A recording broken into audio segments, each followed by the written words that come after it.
Tuesday night, former FBI Lisa Page's attorney announced her client will not appear and comply with the subpoena Wednesday despite a congressional subpoena. Page was scheduled to appear before the House Judiciary Committee for a closed-door deposition. In a statement, Page's lawyer stated that her client wasn't given enough time to prepare for the interview and was not allowed to review requested documents at the FBI on Tuesday. President Trump was right before he left for Europe when he said Tuesday morning, "I am on Air Force One flying to NATO and hear reports that the FBI lovers, Peter Strzok and Lisa Page, are getting cold feet on testifying about the rigged witch hunt headed by 13 angry Democrats and people that worked for Obama for 8 years. Total disgrace." Page served in the FBI's Office of General Counsel, and also served on a brief detail in 2017 on Special Counsel Robert Mueller's team. Page resigned from the FBI this past May. Wednesday, Chairman of the House Judiciary Committee,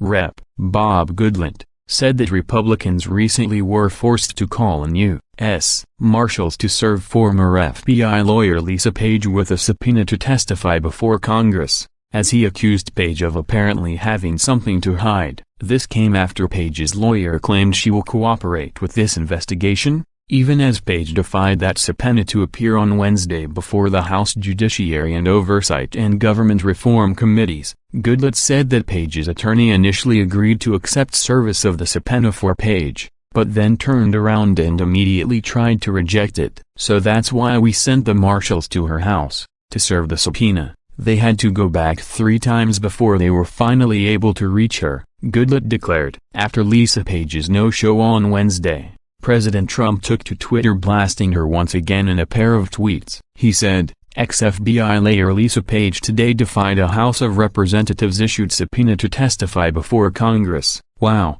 but is anybody really surprised?" Together with her lover, FBI agent Peter Strzok, she worked on the rigged witch hunt, perhaps the most tainted and corrupt case ever. Then, the president added, "How can the rigged witch hunt proceed when it was started, influenced and worked on, for an extended period of time, by former FBI agent, lover Peter Strzok?" Read his hate-filled and totally biased emails and the answer is clear. On Wednesday afternoon, the Republican chairman of the two committees sent a letter Page and her legal team laying out 3 options. That includes showing up at a public hearing with Strzok on Thursday, appearing for a closed-door deposition Friday, or facing more legal trouble. Interviewing your client, Lisa Page, is an important part of this investigation, Goodlatte and Oversight Committee Chairman Trey Gowdy, RSC, wrote in the letter. This option would stay contempt proceedings and resolve the committee's need to depose your client. Goodlatte and Gowdy wrote, Page could also appear both Thursday publicly and Friday privately, if she so chooses.